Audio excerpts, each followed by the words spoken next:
All right, so we are going to evaluate a tangent of 7 pi over 6. So I'll show you two ways. The first way is the way that I would do it if I were, this is the way that I remember how to do it. So I find the answer to 7 pi over 6, or sine of 7 pi over 6, and I divide that by cosine of 7 pi over 6. That's the way that I do these, because I know that tangent is equal to sine over cosine. So if I look at 7 pi over 6, that is going to be in the third quadrant. Okay. So 7 pi over 6 is in the third quadrant.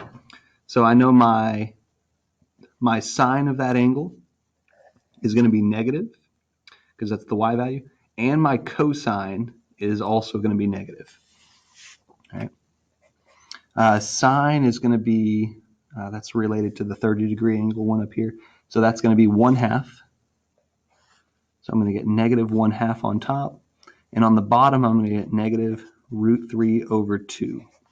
So my x value is root 3 over 2. My y value is 1/2 there.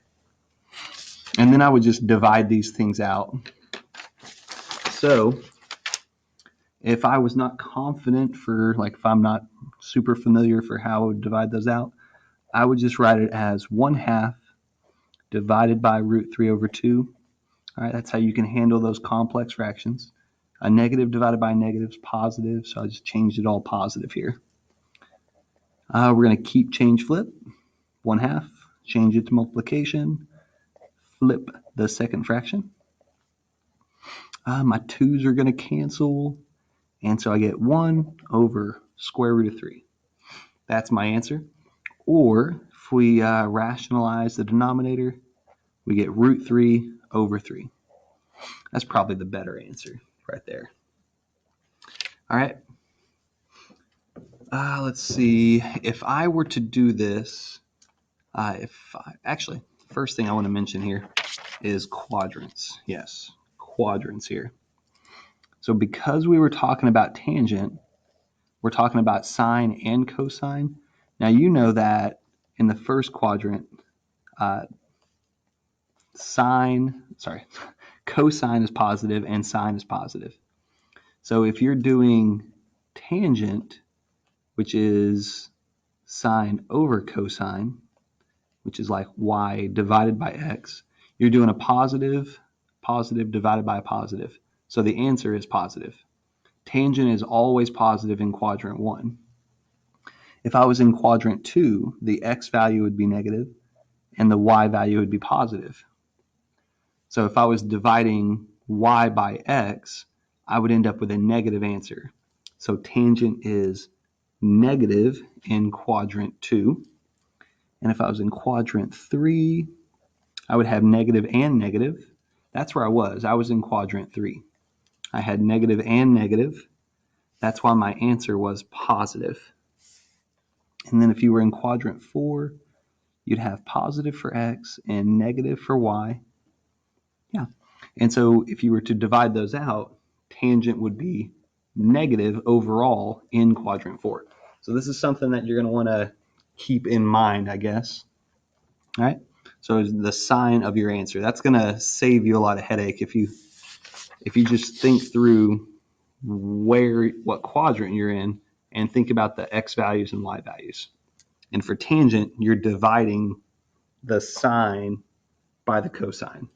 All right, so we have that. Okay.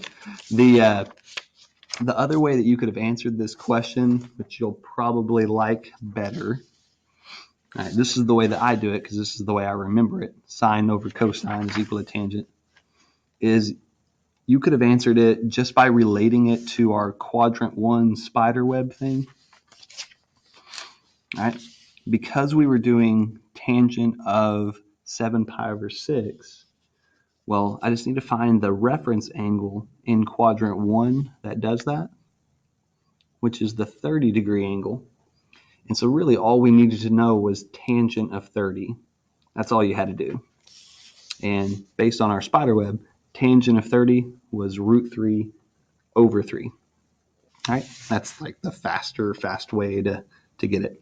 If they were doing the same thing for, like, say, tangent of 150, well, that's the same reference angle, right?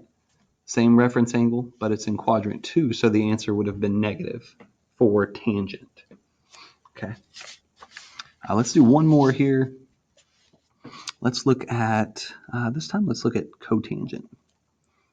If we look at cotangent of 135 degrees.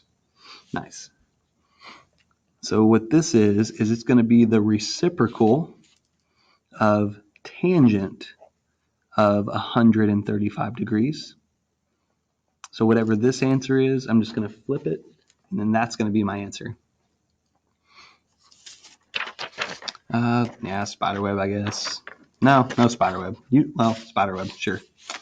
135. Since I'm in quadrant 2, x is negative, y is positive, so my overall answer is going to be negative.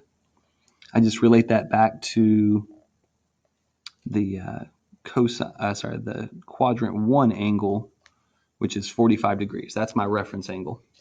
It's 45 degrees, and tangent is equal to 1. Tangent's equal to 1 at the 45 degree mark. So this would equal negative 1 because we're in that second quadrant. And if we want cotangent of that, well, I just have to flip. I have to do the reciprocal of negative 1, which turns out is still negative 1. Yeah, the reciprocal of 1 is equal to 1. But if it happened to be like, let's say it happened to be 2 for some reason, then the reciprocal of that would be 1/2. Nice. Again, the way I probably would have done this is I would have just asked myself, convert cotangent into sine and cosine. I would have done cosine of 135 and sine of 135.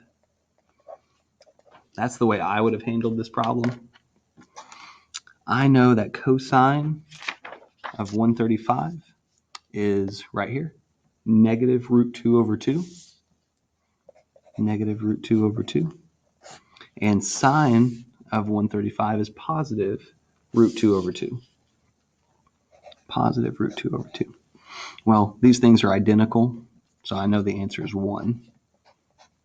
Okay, there's one negative sign there. All right, we got some cotangent and tangent out of the way. Woohoo!